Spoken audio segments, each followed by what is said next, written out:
watching ProPix Canada Media. I'm James Cousineau in Vancouver, British Columbia. As you know, a lot of companies out there get reported on in the news when it comes to moving and relocation services. I just want to bring you a story that tells you a bit about what to watch for and how to screen out the less reputable movers. First of all, if you're hiring off of Craigslist or Kijiji and those sites, they advertise extremely low prices for 2 men and a truck. Now let's take a look at this. I've seen them for $65 an hour for 2 movers and a truck. So if you're paying $65 an hour, let's say that at a low end, for inexperienced, untrained movers, they're getting $20 each an hour. Okay, so there goes $40. Now let's take a look at WCB, the vehicle insurance, vehicle maintenance, vehicle fuel. Now when you add all of these in, you're probably looking at least another $15 an hour. Okay, and then you have to look at freight insurance. Now freight insurance is not cheap either, so that's not covered by your standard auto plan policy because it's a commercial vehicle. Then you have to look at other factors such as income tax, corporate tax, the liability insurance, and so forth. Now when you take that into account, that still hasn't factored in phone lines, advertising, marketing, all of these things. So when you look at that $65 an hour, what are you getting for that? Chances are you're getting a company that's going to hit you with a bunch of hidden fees. They are probably going to hit you with taxes upon taxes. So make sure, for example, in British Columbia, you only pay the GST portion on moving services. The 7% PST would only apply for moving supplies and packaging. So that's something else to keep in mind. Now, when you have assembly and disassembly of furniture and other items, some companies charge more for that.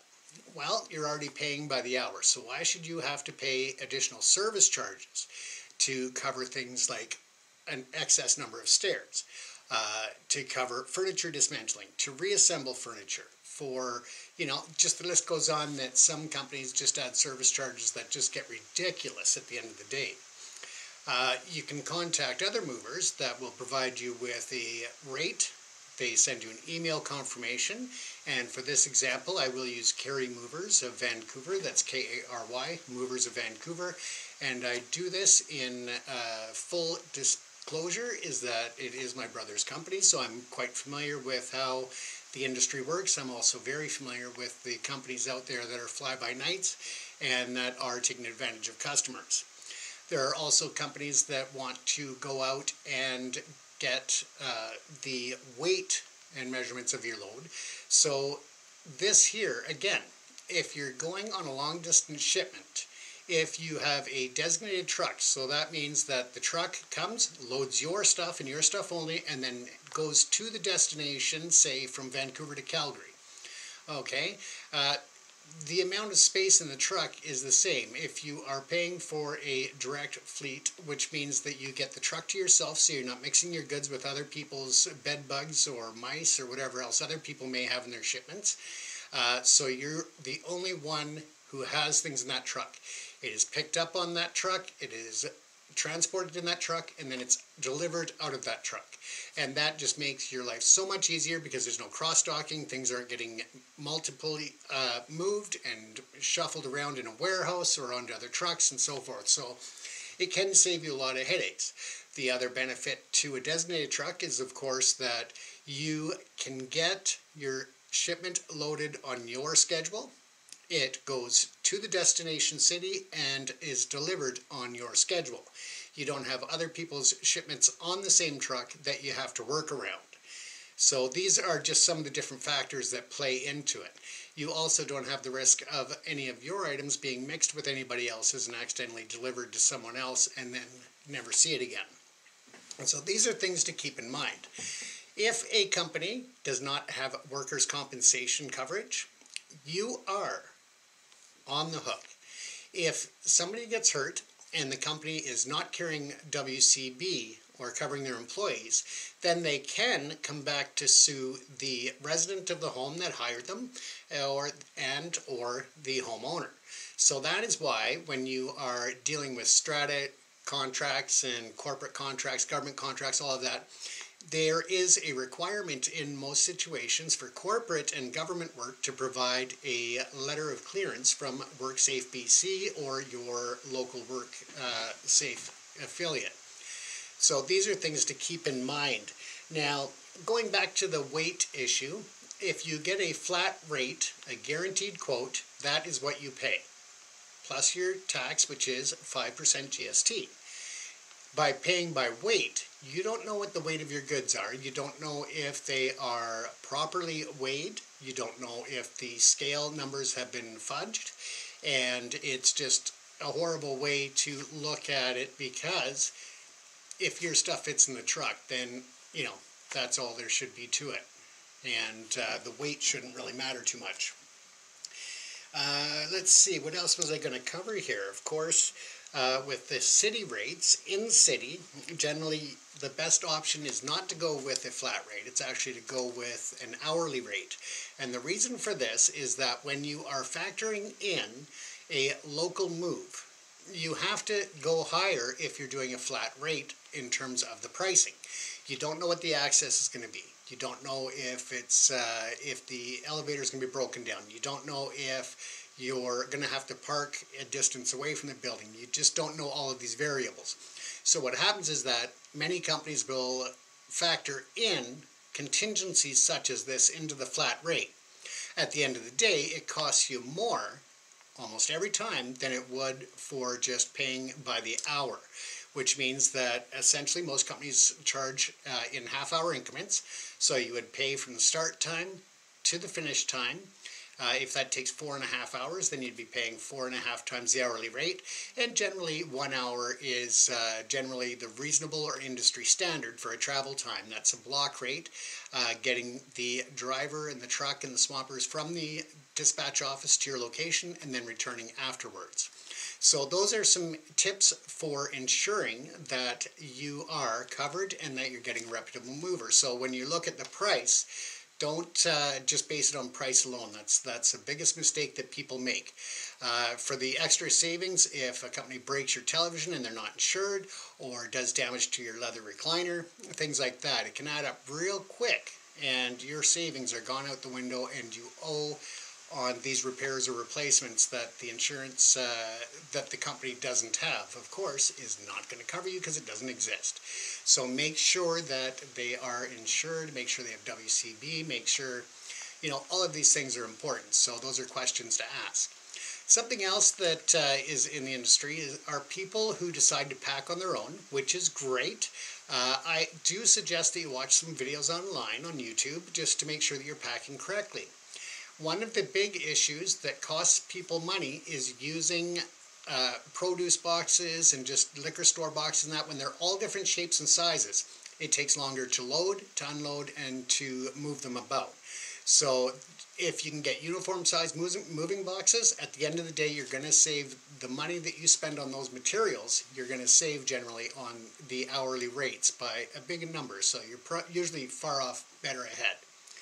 So those are some great tips for you to make sure that you're aware of.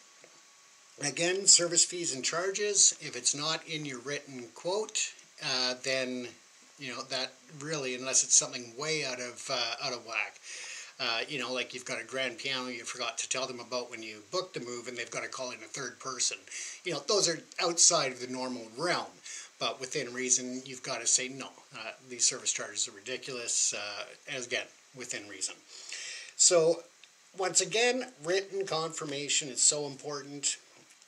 When it comes to your delivery, your pickup and your delivery, you can have that in your contract so that you've got a written confirmation, you know when to expect your goods.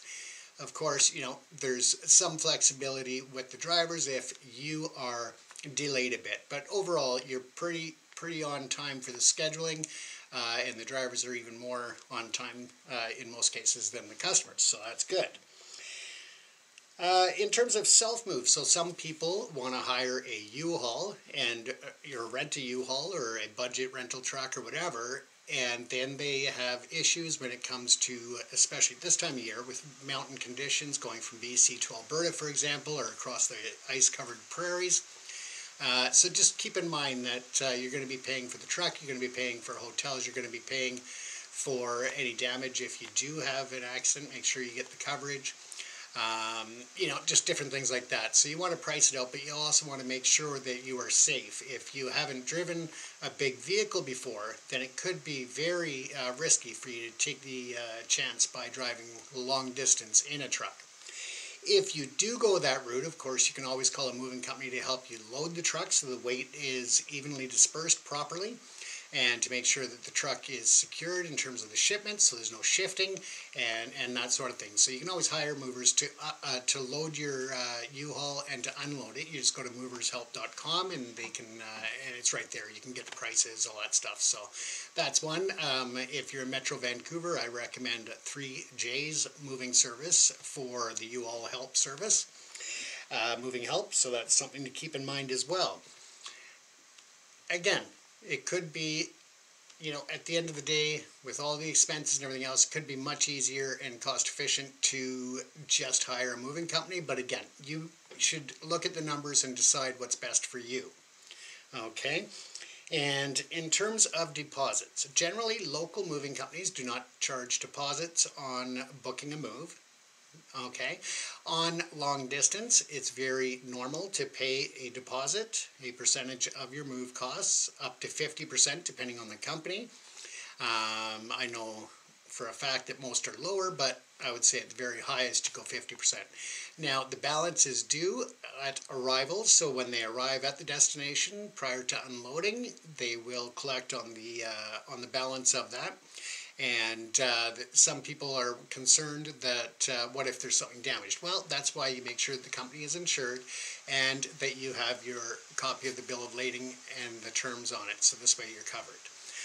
But again, if you fail to pay the bill at the end of the move, then the insurance wouldn't be valid anyway. So that's just something to keep in mind. But reputable companies, they carry insurance for those purposes. And for that reason, that accidents do happen. They're rare, but they do happen. Again, going back to the Craigslist or Kijiji movers at $65 an hour, how much insurance do you think they cover? How many experienced and well-trained employees do they have if they're charging $65 an hour? And obviously their workers are making, a fraction of that. So something to keep in mind for the moving and the different scams and that are out there. So just be careful, be safe, and use your common sense. Check with the Better Business Bureau, confirm their ratings. Some people this day and age don't like the Better Business Bureau ratings, but they are there for a reason, to help you and to give you a position of negotiation or of rectifying any situations through their mediation. So you could have, those extra things in place that protect you as well. And just check other ratings as well. But just keep in mind that, just because a company may have one or two bad ratings, it doesn't mean overall. It could be a customer that wasn't prepared. It could be a customer that is never going to be happy. It could be a customer looking to get something for nothing.